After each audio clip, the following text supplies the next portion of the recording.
sí es una comunidad de ideas, una comunidad de valores, pero es una identificación. Yo me identifico con mi ciudad. ¿Cuáles son los elementos que me hacen identificatorio? A mí me hace mi familia, mi comunidad, mi ciudad, pero con mi ciudad, mi río, aquí la gente no sabe, los niños que viven en la perimetral no conocen al Orinoco. No conocen al Orinoco, nunca se han bañado. Los muchachos de Perro Seco, que eran los mejores nadadores que tenía Ciudad Bolívar, no saben nadar. Increíble. Nosotros nadábamos. Los de Santana nadábamos también porque había un remanso. Hoy en día no nada nadie. Y no porque caigan las cloacas por ahí, que en efecto cae. Pero entonces abre el río abierto a los 10 metros y el agua es aceptable. No será buena para tomar, pero es un agua que está contaminada. Entonces vamos a partir del hecho de que hay una serie de elementos que nos ha ido consultando. Por supuesto, hemos ido evolucionando en el tiempo, pero esta ciudad fue fundamentalmente muy conservadora. Creo que cabe eso. En primer lugar, fue muy realista. Hay que ver lo valiente que fue esta ciudad. ¿Cuánto costó rendirla? Y solamente el genio de Piar podía hacerlo. Solamente el genio de Piar se le ocurrió darse cuenta de la importancia que tenía Guayana. El Libertador decía, no, ya para Guayana habrá tiempo. Véngase conmigo, vamos a tomar Barcelona y después vamos sobre Caracas. Y Piar, el terco Piar, el odiado Piar, se empeñó en que esto era, porque esta es una autopista. El Orinoco es una autopista que comunica los llanos, la selva, y comunica ¿con qué? Con las Antillas, con Europa. Es una vía de comunicación extraordinaria que en ese tiempo era mucho más importante, porque en aquel tiempo no había carreteras, no había carros, la gente venía, era en caballos, en bestias. Entonces se da cuenta de la importancia que tiene. Oye, aparte de ahí, luego esta ciudad, por supuesto, recibió la llegada de muchos extranjeros, sobre todo corsos, italianos, franceses, alemanes, y a comienzos del siglo XX, árabes, de la que yo me siento orgulloso de formar parte. Mis abuelos que amaron más esta ciudad que los de aquí, que nos transmitieron amor por esta tierra. Entonces, esa conformidad, esa personalidad básica que tuvimos los guayaneses ha ido evolucionando en el tiempo. Por supuesto, es normal, pero las especificidades que nos fuimos conformando para la conformación de ese etos del que habla Francisco, y que es no más que la ética de vida que tenemos cada uno de nosotros, se hizo en etapas. Lo que pasa es que la etapa última que hemos vivido en los últimos 50 años ha sido una etapa depredadora, destructora, y es de la ciudad minera del que habla Francisco Rodríguez. Esto es una ciudad donde no existe ciudadanía, donde existen unos habitantes que realmente no cumplen funciones de respeto, de intercambio, de solidaridad con el otro. El concepto de comunidad está perdido en el tiempo. Se han hecho esfuerzos por realmente crear conciencia de pertenencia, pero nosotros para pertenecer tenemos que primero querernos. Vamos a querernos primero a nosotros mismos, tal como somos. Yo hubiera querido ser más alto, más buen mozo, yo hubiera querido no envejecer. Oye, pero mira, soy chiquito, no soy buen mozo y envejecer. ¿Qué vamos a hacer? Tengo que convivir conmigo. Oye, tenemos que aceptarnos como somos, pero valorar lo que tenemos, porque hay mucho de qué sentirse orgulloso, ¿vale? Nosotros en Venezuela tenemos el gran delito de querer uniformar el país. Le hacemos muy mal favor en eso, porque es bueno fortalecer los regionalismos. Los regionalismos no dividen, los regionalismos consolidan las regiones y luego esos regionalismos fortalecen la cultura nacional. Los maracuchos son muy regionalistas, yo los admiro. Ojalá nosotros tuviéramos la mitad del regionalismo que tienen los maracuchos para querer más esta tierra. No estamos hablando de la posibilidad de separarnos, aunque yo no le quito, yo le soy sincero, yo no pierdo la esperanza de que podamos salir. Así como yo digo, retornar, retomar. Alguien está por allí planteando quitarle el nombre al municipio Eres. Yo quiero decir que es una falta de respeto, de moralidad y de aseo. El municipio se llama Eres. Eres no era muy santo de mi devoción, debo decirlo. Era un hombre muy conservador.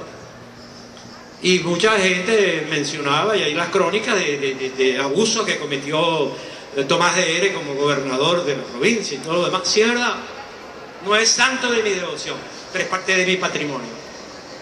Forma parte de mi patrimonio. Y ese fue un héroe de la independencia que fue capaz de pasar el batallón Numancia, el más valeroso, el más fuerte, y que gracias a eso se dio la campaña del sur en forma exitosa. Y el general Sucre, el mariscal Sucre pudo realizar todo eso. Y era el hombre administrador, era el hombre que realmente pudo consolidar ese gran ejército del sur. Oye, parece poca cosa. Ese era el guayanés militar más importante que tuvo Guayana, militar. Porque nosotros hemos tenido muchísimos más héroes civiles. Lo que pasa es que pareciera que los héroes civiles no existieran.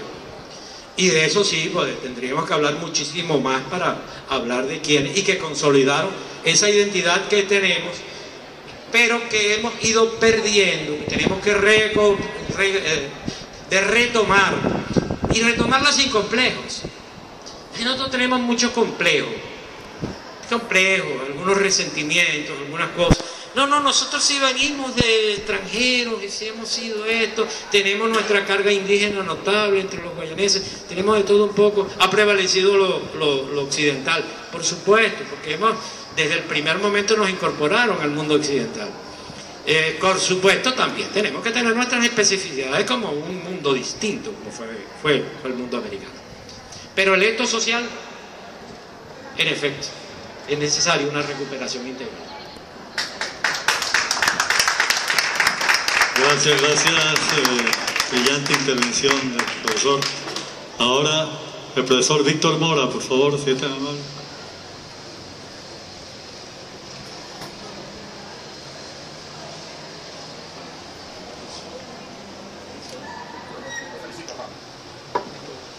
Gracias, buenos días. ¿Se escucha bien? Bien, con el recurso de ustedes y la concurrencia, yo posiblemente me voy a separar ligeramente en algunos aspectos del punto central, dado el enfoque que ustedes tienen. Voy a pasar rasante en algunos casos. Bueno, voy a comenzar con la situación. Yo me voy a concentrar en la parte de salud y después te voy a explicar por qué. Vamos a comenzar con ese amargo de Angostura. El médico austríaco Sigar llegó justamente a la avenida Sigar hacia 1817 a participar en el ejército del Libertador, y en ese momento pues estaba, digamos, en auge la situación de encontrar un fármaco, un fitofármaco que estuviera orientado hacia la parte del paludismo. Y explorando, pues el doctor Sigar llegó pues en un preparado especial que sirvió en algunos efectos justamente de control en ese momento, ¿verdad? Posteriormente el médico contrajo nupcias exactamente, y vienen entonces los Machado, Gaspar y otros que han dejado un legado interesante acá en Bolívar. El fundador del hospital Ruiz Páez, que lo tenemos acá, que es justamente bisnieto de Llano, exactamente. Exacto, la India. Y así sucesivamente viene una serie de raíces. Por cierto, la historia de este amargo Angostura, tuve la oportunidad y la tengo en las manos. Me entregaron una responsabilidad de desglosar la fórmula de Angostura. Ya la tengo. Los 12 componentes, los componentes activos y de dónde provenían de diferentes orígenes, cómo se hace, con la idea pues de hacer una patente de amargo de Ciudad Bolívar. Ya estamos en esa dirección y lo tenemos ya. Ha costado un poco, pero la revisión, y bueno, usé una herramienta en la cual me fascina, que es la parte de procesos químicos, bioquímicos, y ahí estamos en la parte de gustos y sabores. El amargo Angostura tiene 2 patentes, una en 1930, otra en 1932, después que la llevaron en 1870. La llevaron y lo en primera instancia lo usaron como ablandador de carnes, para que ustedes sepan. Era un ablandador excelente por los componentes. Y bueno, en ese entró la moda pues de los amargos de cócteles y restaurantes, etcétera, y ha llegado a competir con el famoso pisco de Perú y otros de México, etcétera, y actualmente es mundialmente conocido.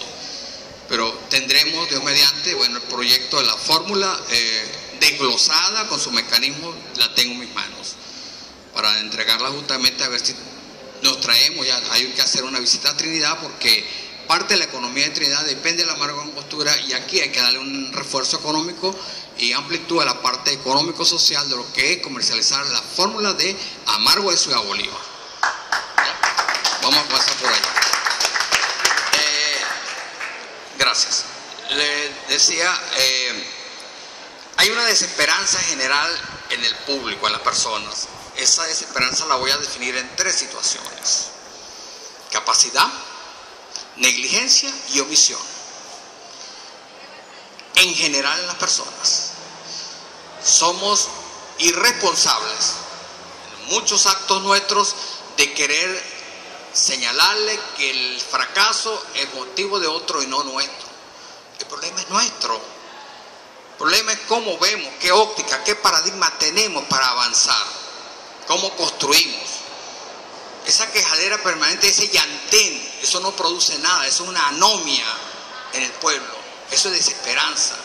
Porque es un problema de tipo cultural, un problema de capacidad de transformar.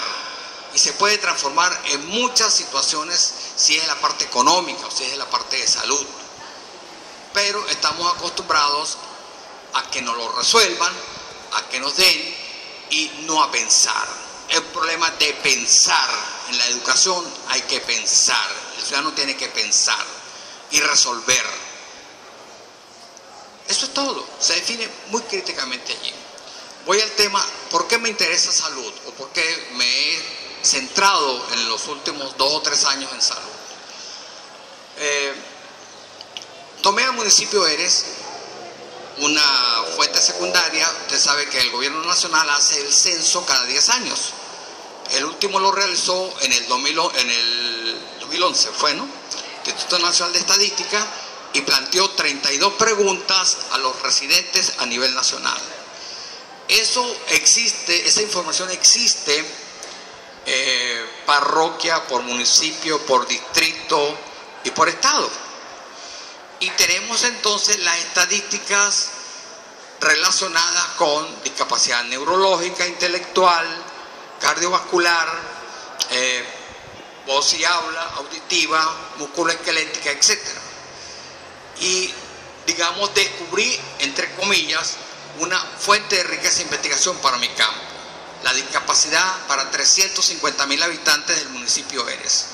Entonces, para mí es un regalo que me estén dando esa información, que me voy a atrever a decir algo, que inclusive quizás ni el mismo Estado, el mismo gobierno las usa para planificación en salud. ¿Por qué me atrevo a decir esto?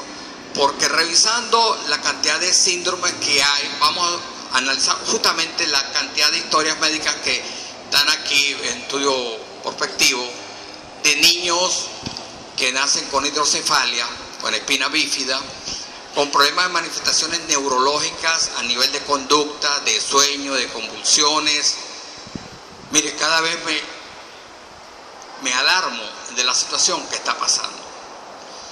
Entonces yo digo, ¿cuál es el programa de salud? ¿Cuáles son los médicos que están saliendo de acá? Las orientaciones que tienen después para orientarse a dar unas posibilidades sobre esto. Y comienza en la entidad fundamental que se llama familia. Y voy a decir una situación que les va a encrispar a ustedes. Hace una semana exactamente, en la lectura y en el análisis de todos estos datos que estoy llevando, me encuentro, tengo que ir a visitar el archivo judicial de la endogamia. ¿Sabe lo que es endogamia? El abuso sexual que hace el padre con su hija. Entonces, tremendo regalo que le está dando el padre a su hijo y su propio nieto. Situaciones ligadas en el cromosoma X. Solamente desde el punto de vista penal está tipificado tipificado, un procedimiento y una pena que después es reducida y cero. ¿Y qué pasa con la madre que fue abusada y con el hijo que viene con estas probabilidades que estoy analizando de discapacidad neurológica, intelectual, etcétera, que pueden estar ocurriendo en rendimiento escolar, en rendimiento a todos los niveles? Es grave. No sé cuántos casos hay, pero ya puedo comenzar a revisar los expedientes año por año hacia atrás para vincularlo, en mi teoría, sobre cómo ha influido la parte del comportamiento social, desde el punto de vista moral, en permitir ser permisivos en conductas que son aberrantes o no son aberrantes. Entonces, para ustedes es una información nueva, para mí también es nueva, pero ya la tengo localizada, cómo llegar a la cifra real.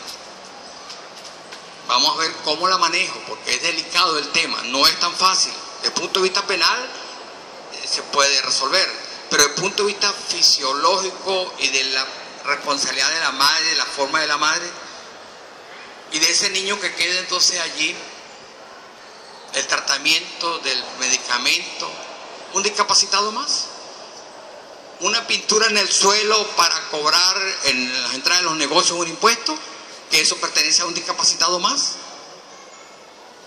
Esa no debe ser la orientación. Creo que hay que comenzar el valor de la familia, el valor de la sociedad, hablado en términos de que, bueno, hay algunas situaciones que no se pueden pasar las rayas amarillas, que no se deben pasar las rayas amarillas. No debe. Si en algo quizás acertó la iglesia o alguien de los no matrimonios consanguíneos, era por eso. Entonces tenemos una situación que se nos complica. Usted recuerda que cuando en la colonia traían a la población negra de África, que los enlazaban, los traían, los vendían en la Guaira, un corto cabello, sí, un negro, alto, corpulento, le miraban los dientes y todo lo demás, y venga para acá. Llegaban, nada en contra, peyorativo contra ellos. Pero resulta que en esas poblaciones el Plasmodium hizo estragos exactamente en una cadena alfa de la hemoglobina que está contenida en el eritrocito para el transporte de oxígeno al nivel de las células. Y se filtró alguno de esos esclavos que trajeron con la anemia drepanocítica. El doctor Otto Sánchez, médico de la UDO, determinó aproximadamente la cantidad total de drepanocíticos que tenemos en nuestro estado. Conozco unas familias de drepanocíticos, lamentablemente con vida muy corta, con problemas de todo tipo.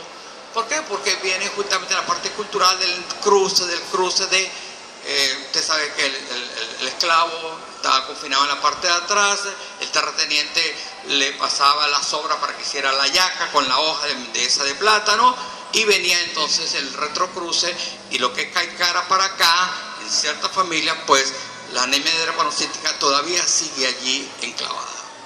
Entonces ya llegó la hora de que la instrucción sexual en los programas de educación de primaria, de secundaria y a todos los niveles, incluyendo universidad, no se puede incluir incluyendo médicos o lo que sea, profesionales de cualquier nivel, tengan la formación de vida, de punto de vista de cómo debe ser la sexualidad. Ese es mi planteamiento, porque para eso está justamente la lectura del cariotipo en una muestra rápida de acá, para decidir, mire, estamos con un cromosoma tocado, estamos como familia conectándonos, también tiene esta patología, tenga usted la probabilidad de que pueda conseguirlo. Como docente de la Escuela de Medicina, en la parte de posgrado, tuve un médico que me daba mucha tristeza, y más me dio cuando él me solicitaba permiso para llevar a su hija a Caracas todos los viernes al hospital, un hospital allá, porque tenía una patología complicada. Y llegó un momento que le dije, mire, no sé cómo hacer, tú no has podido participar en las actividades del posgrado, de la parte de medicina interna. Y él me dice, no doctor, no lo voy a poder hacer más porque mi hija falleció. Entonces me dio dolor porque conocía la patología. En aquel entonces yo no la entendía. Es ahora, después de tanto tiempo, que me he puesto a tratar de cerrar ciclos de actividades que he explorado por mucho tiempo y ahora las comprendo y las siento más internamente. Ahora sí tengo una respuesta en lo personal, ¿por qué yo regresé a Ciudad Bolívar? Yo salí de Ciudad Bolívar a Londres y yo tuve la oportunidad de quedarme en Londres, inclusive en Brunel, contratado, estuviera allá todavía posiblemente, pero yo quería Ciudad Bolívar, por muchos aspectos, y regresé, y de aquí ahora no me voy de Ciudad Bolívar, y tengo posibilidad de irme, no me voy, es aquí que yo decidí quedarme, y eso tiene que sentirlo. Si no lo sientes, no eres de Ciudad Bolívar. Yo soy andino por nacimiento, pero soy bolivarense por naturalización, ciudadano, nacionalizado aquí en Ciudad Bolívar. Quiero Ciudad Bolívar. Este es mi espacio, y particularmente en la Universidad de Oriente. Soy budista. Viví la lucha, a mi lado cayeron 2 personas, Joseph Dragostin, el técnico húngaro, que le dispararon, y a mi izquierda otro. Yo estoy aquí hablando con ustedes. Me dieron la oportunidad de transferir, luchar por la autonomía universitaria, por el transporte, por la biblioteca, y ahora no quieren la UDO, le roban los techos. Una universidad que es gratis, si fuera paga, quisieran la UDO. ¿Estamos de acuerdo? Entonces luchan y compran cupos para ir, porque el promedio para ingresar a medicina es elevado. Entonces existen los sinvergüenzas que están traficando justamente con un trabajo que tengo sobre percepción estudiantil, desde donde vienen los pueblos a curso básico, bioquímica y las áreas que le siguen, cómo llegan y cómo se siente el estudiante que tiene que llegar a una residencia tamborilear de aquí para allá, pasar por el filtro de curso básico, llegar en las básicas de medicina, donde está una asignatura que es la asignatura fuerte como bioquímica, seguir hacia arriba del hospital. Y entonces, ¿dónde están esos médicos en este momento? Emigrando del país, Chile, Argentina, etcétera. ¿Por qué no se quedan cuidando su país? Siempre le digo a mis alumnos, ¿qué vas a hacer allá? Tu lugar es este, tu familia está acá. Y algunos no me escucharon, se fueron y regresaron. Después que fueron estafados en Argentina, que no le pagaron, tenían que pagar 30% al médico que tenía la licencia, 30% de la clínica y supuestamente 40% para él. Trabajó 2 meses y tuvo que regresar. Ahorita está en España. Le dije, ¿ya viviste la experiencia, no? Ah, porque allá se respeta la situación de profesionalidad. Pero nuestros estudiantes, por falta de cultura, por mensajes, etcétera, que tienen que resolver un problema de mandarle 10, 20, 30 dólares a la familia para que sobrevivan en esta situación de no hay capacidad de respuesta. Entonces me voy para Chile, me voy para Perú, todos, no, me voy, buscando cómo apostillar los documentos y salir y irse. Ustedes lo saben, tienen familiares y tienen amigos y le está pasando. Yo sigo y propongo el paradigma, quédate en tu sitio, que es la oportunidad para que avances, para que explores, para que conserves tu familia, para que se conserve este pueblo, para que tenga las esperanzas de vida. No las tenemos. Entonces, parte de la situación va por allí. Bueno, hay muchos otros puntos, estoy tomando nota por acá, si me permite un momento, a ver si puedo tratar de ligarme a esa información. El poder doméstico, el lobo se come al hombre. Aquí realmente no hay el racismo ni la violencia evidente como tal, pero sí existe un problema de cultura. Y aquí voy a contradecir quizás algo. Se dirige la violencia solamente hacia la mujer. No, la violencia también está hacia el hombre. La ley es clara, en la Gaceta tipifica a ambos como sujetos posibles de probable agresión. Aquí en la parte doméstica y las peleas, como mencionaba quizás mi predecesor, es al grito, la convivencia disminuye porque lo resuelve todo con un grito y hasta con un golpe, y ahí termina, o empeora o termina definitivamente. La ley de convivencia y participación es baja. Entonces, la identidad de valores familia están bastante fallidos en esa identidad de valores, en todos los aspectos. Es la responsabilidad que tienen que dar los jefes de familia a sus hijos, a sus compañeras y el mismo. Yo voy a colocar un caso que sea súper extremo. Si me equivoco me regañan. Si estoy más o menos en el camino cierto, por lo menos anteriormente lo veía. Ahora quizás menos. El respeto hacia la pareja y hacia la familia. Trabajase donde trabajase, en alguna entidad pública del Estado o en cualquier compañía, el hombre entre los 18 y los 35 años, el lunes le decía a la esposa: espero que esta semana no haya reunión, ya estoy cansado. El martes y el miércoles no decía nada. El jueves le decía: caramba, otra vez, mañana otra reunión, yo no sé cómo escapar. De todas maneras, por si acaso, prepáreme allí la ropa y una corbata para ver. Llegaba el viernes, salía y se iba. Regresaba a las 1:30 de la mañana. ¿Con quién estaba? ¿Con la secretaria o con otra? Era justamente, esa era la reunión.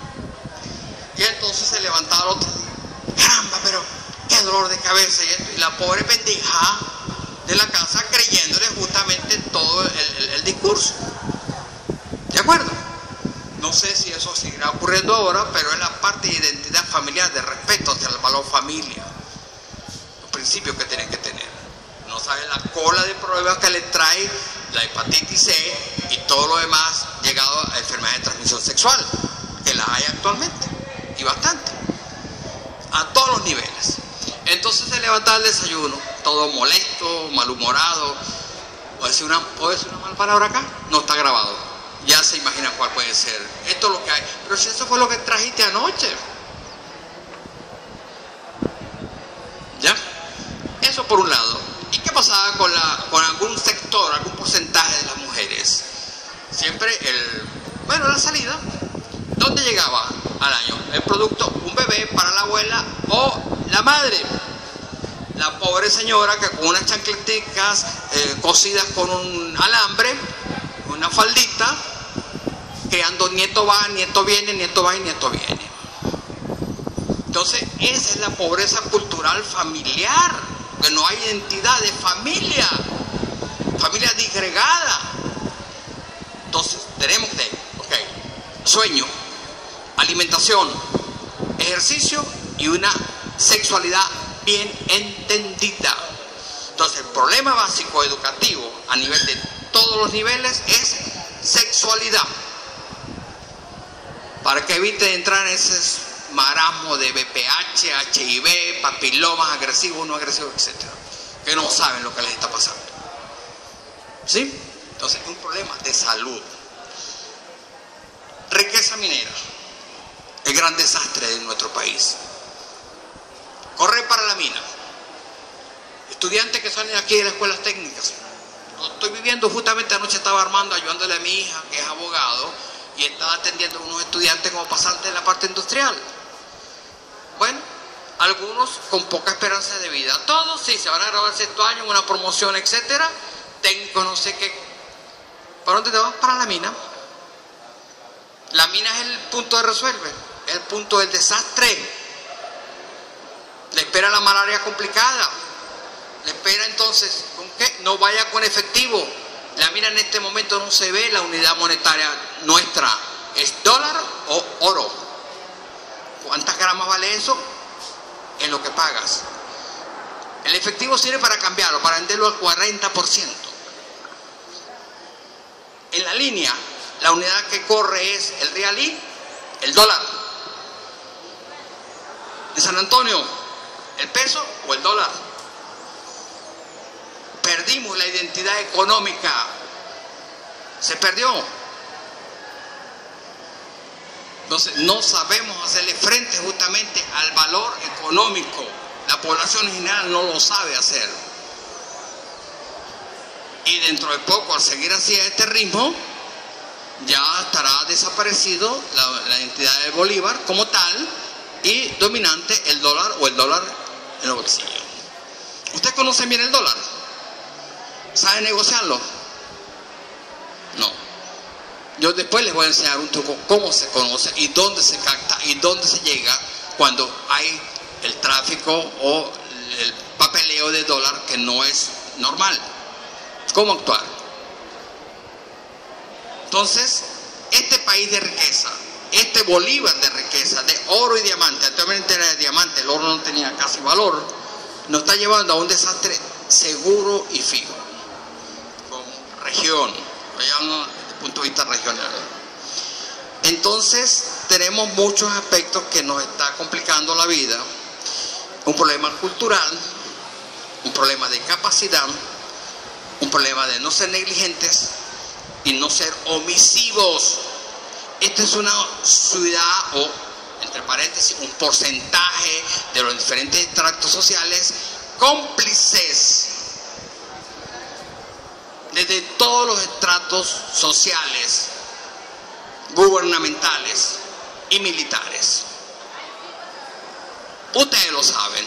Ahí en ese semáforo que está en la esquina he visto a alguien que se come un semáforo y entonces llega ya no los veo, pero anteriormente los vi, que llegaban con una carpeta de esa manera y le decía, ponga algo para el pollito, para el desayuno, para no pegarle la multa. No sé si ahora estará sucediendo, posiblemente sí o no, más grave o menos grave. Entonces hay un problema de valor, de no respetar la ley en ninguno de los aspectos. Voy a aprovechar de contarles una anécdota. Cuando estaba en Londres me visitó un amigo, doctor Jaime Gasca, químico, estuvo conmigo allá, después se fue a Alemania, y entonces allá, para que ustedes sepan, no hay rejas en las casas, no hay paredones para protegerse del jardín. El jardín está abierto hacia la calle y está el estacionamiento. Las ventanas son de vidrio, ahí no hay rejas de ningún tipo.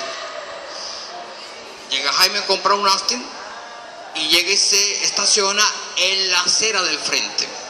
Le dije, Jaime, por favor, ese no es tu espacio, es aquí, nos va a pasar algo. No, hombre, esto es inglés. Y él dándose de alemán, entonces diciendo de todo. No tardó 5 minutos que nos tocaron la puerta. Tac, tac, tac. Esa que tiene buzón con una manilla. La señora del frente era viuda de la Segunda Guerra Mundial. Y esa viuda vive de las multas que pega. Cuando el que desobedece tránsito hace infracción. Y llegó y le ponía no le pidió pasaporte ni nada, sino simplemente a la matrícula del carro de Saucea 1,8 libras. Le dije, mire Jaime, hay que cancelar esto. Yo no voy a pagar nada. Y dijo de todos los ingleses.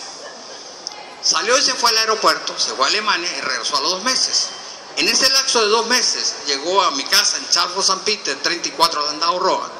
Llegaron como 6 citaciones y la multa iba 1,80, 10, 100. Terminó pagando 1.800 libras que se las pagué yo para que pudiera salir de Heathrow, que él me canceló después acá. Una multa de 1,8 libras. Le pasó también a otro venezolano, decidor, que se fue y se comió un semáforo. Estamos en una fiesta en South Hall, los venezolanos nos reunimos y a las 2 de la madrugada él agarró por la A4 hacia red y yo hacia mi espacio y se comió la luz del semáforo. Y él pensaba que no lo habían visto, pero está en las cámaras. Y esa comidita de luz a las 2 de la mañana, y gracias que no le hicieron la prueba de alcoholemia en sangre, le salió 3.000 libras esterlinas para que el juez se colocara, ¿cómo se llama eso? Ajá. Entonces, el venezolano es muy desobediente en su propio país y afuera quiere lucirse. Con una anécdota termino. Fue Serenata Guayanesa con Pérez Rossi a darnos un concierto en Albert Hall. Estábamos 4.000 venezolanos en el Albert Hall esa noche. Terminó el concierto y nos congregamos allí los venezolanos y vamos a celebrar. Mire, aparecieron las botellas de ron por todos lados en fracción de minutos. Y de pronto alguien dice, necesitamos comer algo, vamos a comernos un pato. ¿Qué son los patos? En los canales del Tames, están los gansos que son de la realeza. Y cuando pasaron 20 minutos, llega alguien con un ganso chorrando de sangre. ¿Qué es esto? Mire, yo me voy, porque no debe pasar 10 minutos que aquí va a pasar algo. Efectivamente fue así. Me fui con Juan García, era mi amigo, vámonos. Como a la media hora los abordó la policía, porque la vecina, ese ganso es sagrado, es de la ciudad. Y vino esto, infractaron. Y así una cantidad de historias que vivimos allá, los venezolanos desobedientes, porque creen que afuera es permisivo hacer todo como se hace acá. Entonces es un problema de cultura, de información, de valores. Gracias por oírme.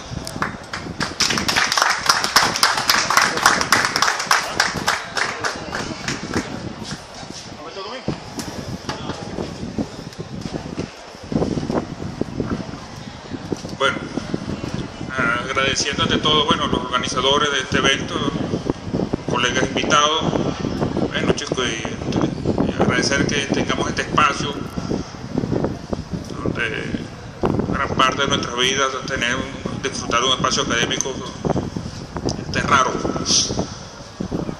Bueno, yo con respecto a la ciudad, yo quisiera, voy a ser breve, yo no respecto, voy a manejar elementos sociológicos porque no es mi área, pero sí quiero resaltar algunos elementos históricos que indican lo que ha sido nuestra ciudad, pues.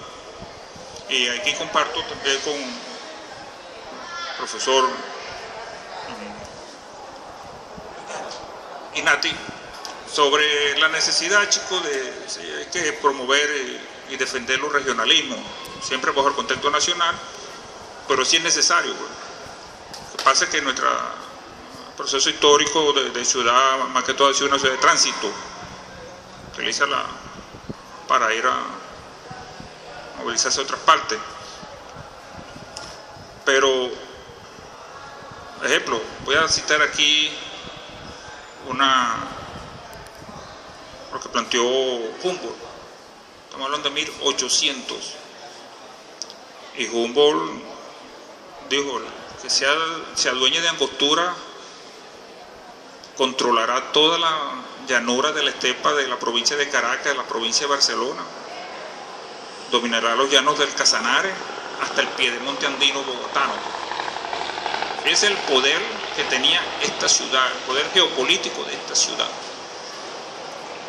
El comandante Cochrane, en el año 1806, él hace un reporte al almirantazgo inglés, porque cuando Miranda hace su primer intento de invadir por Ocumare y fracasa, se refugia en Barbados. Entonces el almirantazgo inglés le pregunta pues, a Cochrane sobre las actividades de Miranda. Entonces Cochrane manda un oficio diciendo que Miranda salió,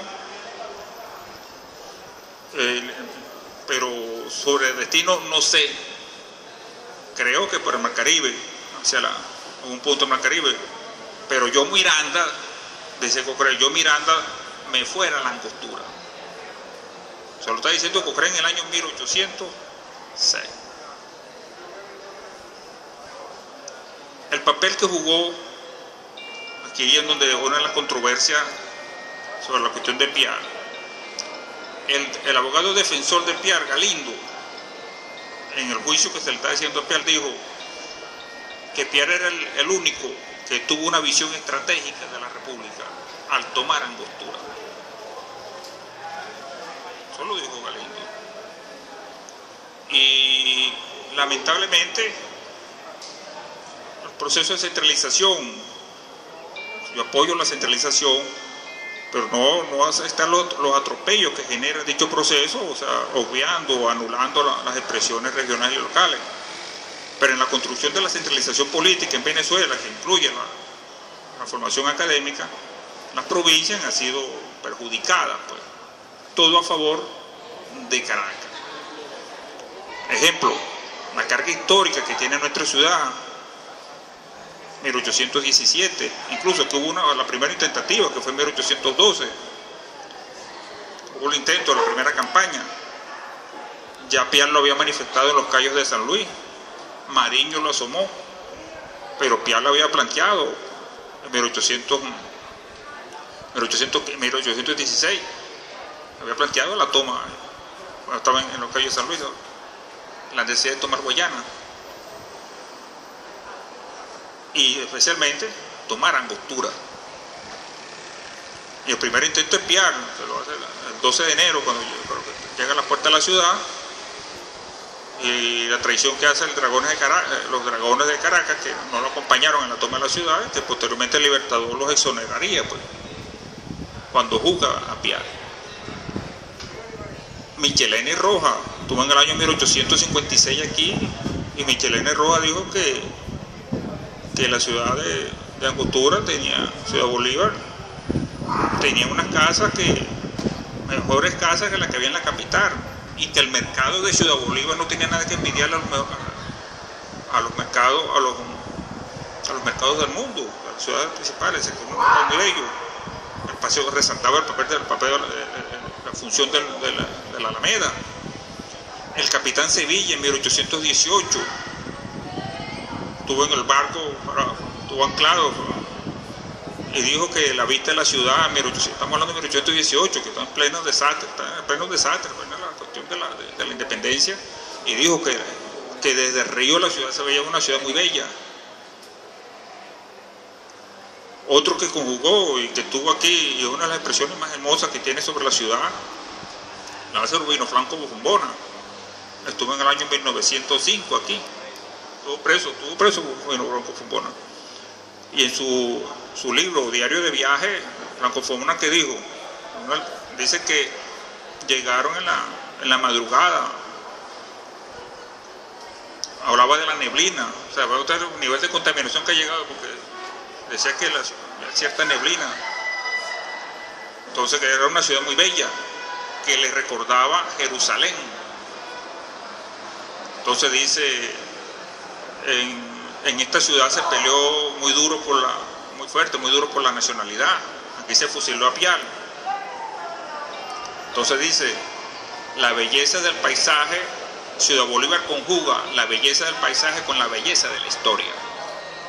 Ese era el concepto que tenía Bufombona de Ciudad Bolívar. Y Ciudad Bolívar pierde cuando se empieza a construir la primera carretera, el plan de carretera de Gómez, que empieza en 1910, y que ya para 1926 ya llevaba más de 6.000 kilómetros macadamizada, pierde importancia el traslado por el uso económico fluvial del río, del Orinoco, perdón. Que entonces comienza la decadencia, pues, a utilizarse las vías terrestres, la comunicación de Barinas, Guárico, la comunicación con el centro a través de carretera, y pierde importancia los vapores incluso estuvo vigente como hasta el año 40, si más no me equivoco, tuvieron vigentes los 50. De la compañía holandesa de navegación. La compañía holandesa de navegación y de la compañía venezolana de navegación. 1950. Entonces, incluso eso llegó, fíjense que todavía con toda la cuestión de la construcción de la carretera, el gobierno de Medina construyó el puerto aquí, en el 41-45 construyó el puerto de Ciudad Bolívar, porque avisoraban, chicos. Había esa mentalidad en el Estado, o un sector de la oligarquía, yo llamo sector ilustrado, que era muy nacionalista, que fue la que promovió las industrias regionales. Era cuando la expresión de Venezuela, y ahí coincido, la riqueza de Venezuela era su diversidad, chicos. Yo recuerdo que en Margarita, hasta los principios de los 70, Francisco Verde había tomado gaseosas espartanas. Era lo que definía el refresco de Margarita, era gaseosa espartana, no era Pepsi-Cola ni Coca-Cola. Era un producto netamente margariteño, pues. Y eso fue liquidado. Entonces, el gobierno de Medina, se agarró un cierto nacionalismo. Tal el caso que el PIB era 14, yo creo que llegó 21, y cayó en el trienio 45-48, cayó a 14, producto o sea, empezó a liquidarse el proyecto a favor del capital extranjero. Y cuando estoy diciendo que hubo presencia de capital extranjero, sí hubo, pero también había presiones de la oligarquía regional, de las élites regionales. Entonces, para concluir, si es necesario promover, debatir en torno a los significados de nuestra ciudad. Estamos en otra época, sí. Las sociedades cambian, existen otras mentalidades, existen otras percepciones, surgen nuevas narrativas para interpretar. Por ejemplo, un hecho que cambia la fisonomía demográfica, cambia los valores, refuerza los valores, es la construcción de instituciones, la fundación de instituciones universitarias en Ciudad Bolívar. ¿Por qué? Porque antes todo era, la única universidad que había era la Universidad de Oriente, pero entonces la creación de la UBB, la creación de Misión, la fundación de otras universidades privadas, permitió al bolivarense quedarse en Bolívar, y eso genera un nuevo tipo de relación. No era como que antes tenían que viajar, si iba a estudiar en el Pedagógico de Maturín, el Pedagógico de Maracay, el Pedagógico de Caracas, estudiar en la Central, o irse a Puerto La Cruz, a Cumaná.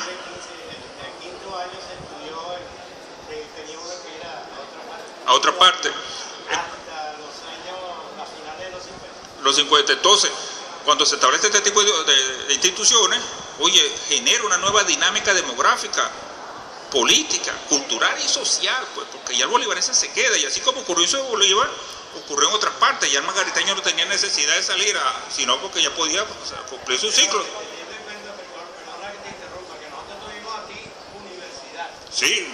Tuvimos un colegio nacional de Guayana que graduó médicos, graduó farmacéuticos, graduó agrimensores de nivel universitario. Incluso hasta 1904, que el Colegio Nacional de Guayana fue cerrado por Cipriano Castro. el primer decreto de 1820, hay un decreto de 1824, 24-25, en donde Santander como presidente, vicepresidente, crea el colegio aquí con opción a educación superior. O sea, dejó todo estructurado, crea una en Cumaná y una aquí en Ciudad Bolívar, aquí en Angostura. Ve usted la importancia que tenía Angostura para la época. Y Caracas era una ciudad que pasaba de 50.000 habitantes, y Angostura tenía 5.000, yo creo que no llegaba a 10.000 habitantes. Y vea usted la importancia estratégica de esta ciudad, que fue contemplada en los planes de educación estamos hablando de 1825.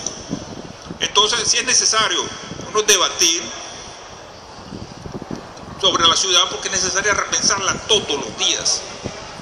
Ejemplo, mira, hay una cuestión que a mí me llamó la atención, porque estamos viviendo ahorita en este momento, y para que ustedes vean, lo que yo aprecio es mi percepción de los niveles que ha alcanzado la ciudadanía. Se puede criticar la cuestión de la participación, que la gente no tiene. Yo pienso que sí, chicos. Aquí hay un enorme avance a nivel pedagógico, a nivel de formación educativa. Puede que los valores hayan cambiado, porque tienen que cambiar. Por ejemplo, una cuestión que a mí me ha llamado la atención, producto de esta crisis de la gasolina que estamos viviendo. Una cuestión que lo viví el jueves, pues. Me tienen la cola de la gasolina, y resulta que la cola se paralizó. Entonces la gente se estaba agarrando con los militares en la bomba, porque estaban pidiendo una exclusividad en una de las canales, pues. Y la gente yo digo, bueno, ¿por qué paralizó?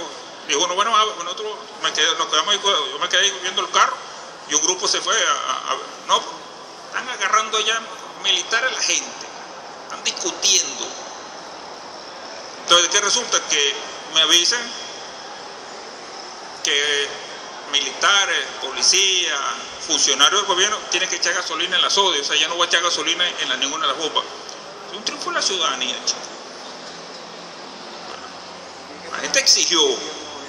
Primero, reveló en etapas iniciales que hubo desorganización.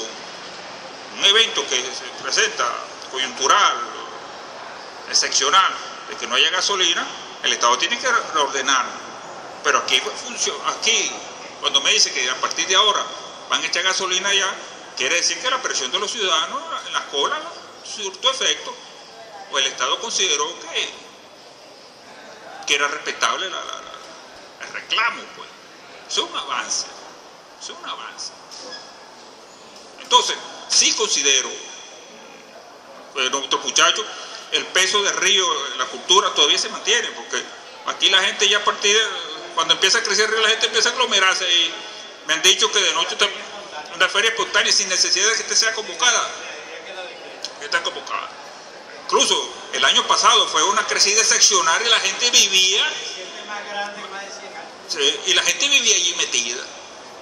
Entonces, sí hay, con todo el peso que ha tenido la cuestión mediática, con todo que los valores transnacionalizados, sí pienso que estamos que incluso nosotros somos una sociedad educada, chicos.